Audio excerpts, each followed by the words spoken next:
É hora da entrevista do dia com Denise Campos de Toledo. E nós vamos falar sobre a possível retroatividade da Lei de Improbidade Administrativa, combate à corrupção no país e a atuação da Justiça. Eu converso agora com o Roberto Liviano, que é procurador de Justiça e presidente do Instituto Não Aceito Corrupção. Procurador, boa noite. Boa noite, Denise. Um prazer estar aqui com você de novo. Bom, preocupa essa pauta do STF, que é a possibilidade de aplicação retroativa da Lei de Improbidade Administrativa, que vem penalizando alguns políticos. A gente vê vários alvos aí de processos retornando à cena política, se candidatando, especialmente a deputados. Então, temos a volta de vários nomes, essa discussão colocada.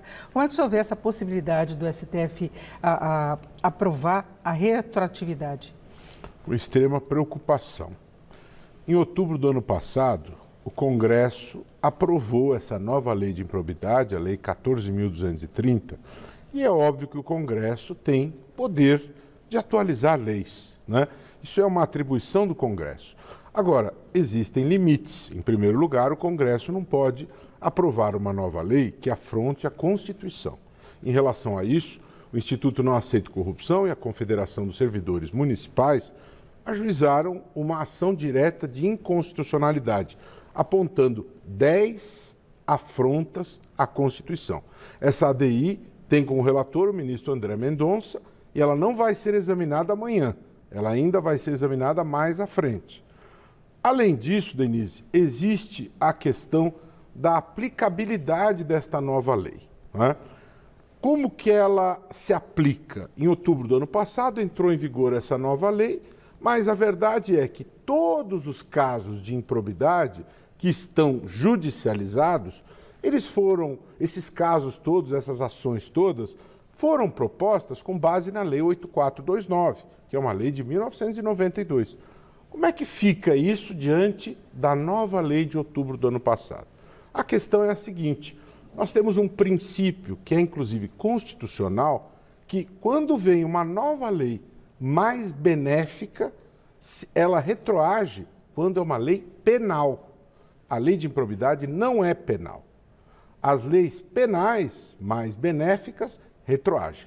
Leis que são civis, leis que são administrativas, não retroagem. Então, qual é a lei aplicável para os casos antigos? Casos que foram ajuizados na época em que se punia improbidade culposa, na época em que não se exigia o dolo específico para punir improbidade com dano ao patrimônio público. É aquela lei 8429. Para se punir improbidade quando o assédio sexual era uma improbidade punível nos termos do artigo 11. Aplica-se a lei 8429. Agora, quem vai dar a última palavra em relação a isso é o Supremo Tribunal Federal na sessão de amanhã. O ministro Alexandre de Moraes, em caráter monocrático, ele deu uma decisão poucos meses atrás, antecipando a sua percepção sobre isso, dizendo que não há a possibilidade de retroatividade. Espera-se que essa seja a visão dos demais. O Instituto Não Aceito Corrupção, o Instituto Etos e a Transparência Brasil hoje emitiram uma nota pública pela não aplicação retroativa. Agora, a decisão pode não terminar amanhã, se ter a conclusão amanhã, não é? É possível. O Supremo pode pegar mais tempo. E aí, como é que fica a pendência desses possíveis candidatos? Porque pega agentes públicos, de modo geral, tem essa questão do dolo, é quando há intenção ou se assume o risco mesmo de cometer o ilícito. Essa é uma das grandes diferenças em relação à legislação anterior. Mas como é que ficaria essas candidaturas pendentes aí, entre aspas? Pois é.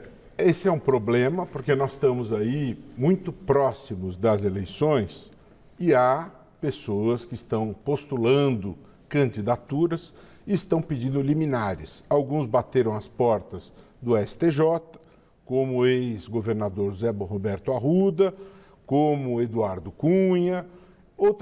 Várias pessoas estão batendo as portas e estão obtendo liminares, outros não estão obtendo liminares. Garotinho, Roberto Garotinho, Jefferson. Exatamente. Então, a Justiça vai se valer dos elementos possíveis para examinar essas questões. Agora, você tocou num ponto muito importante quando você fala do dolo. Dolo, Denise, dolo específico, esses são elementos inerentes à responsabilização penal. Dolo específico, elemento subjetivo do tipo, é um elemento, um conceito próprio do campo penal. Instituiu-se com essa lei essa exigência de responsabilização que é absolutamente característica do direito penal. O que se fez aí, subverteu-se a ideia da improbidade, enxertando aí elementos que são do direito penal. E aí que reside o problema.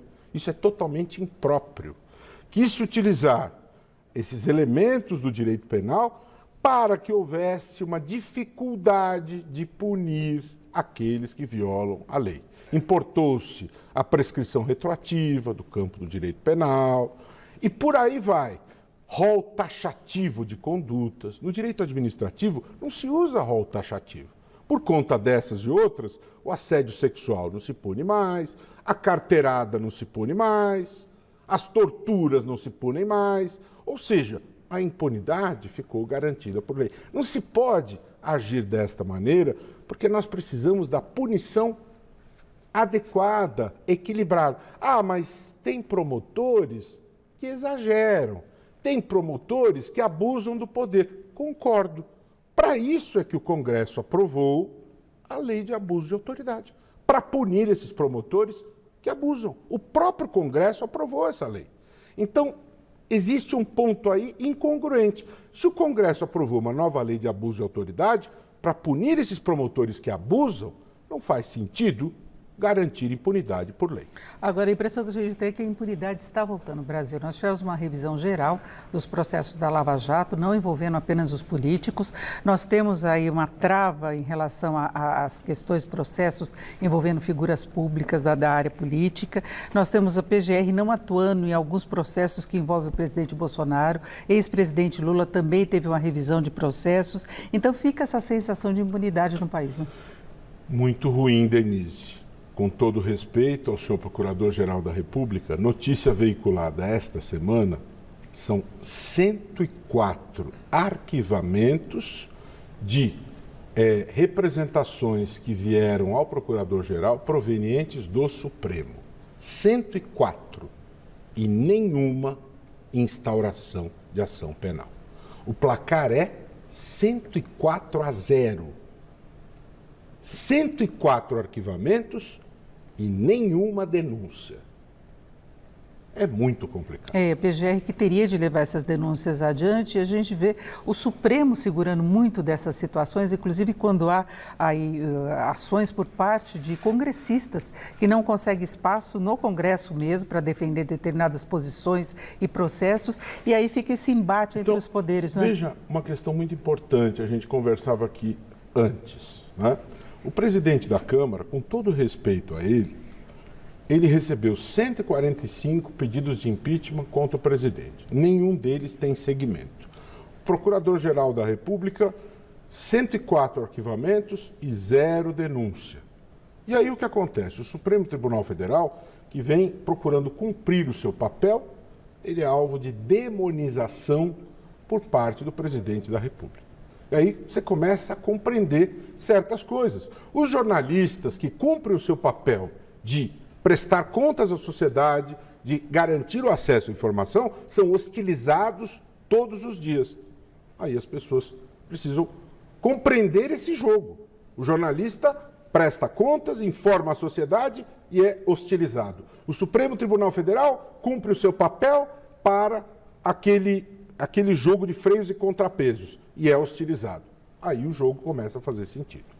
Exatamente. Fica essa instabilidade institucional que não se mete, inclusive, o problema das eleições. A gente não pode até aprofundar essa questão por uma questão de tempo, mas é isso. Em 30 segundos, qual a sua expectativa em relação a isso? Olha, eu tenho muita fé e muita esperança, eu sou um homem de fé, que amanhã o Supremo Tribunal Federal decida pela não retroatividade desta nova lei.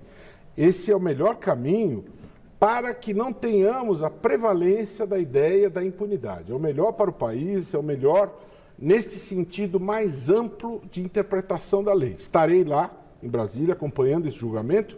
É a minha esperança, é a minha fé e espero que isso aconteça e prevaleça e convido quem está nos acompanhando aqui que me siga lá no Instagram, Roberto Livianu Oficial, e siga também o Instituto Não Aceito Corrupção. Forte abraço. Perfeito, muito obrigada pela sua participação, Roberto Liviano, que é procurador de Justiça e presidente do Instituto Não Aceito Corrupção. Obrigada, boa noite. Obrigado, Denise. Com vocês.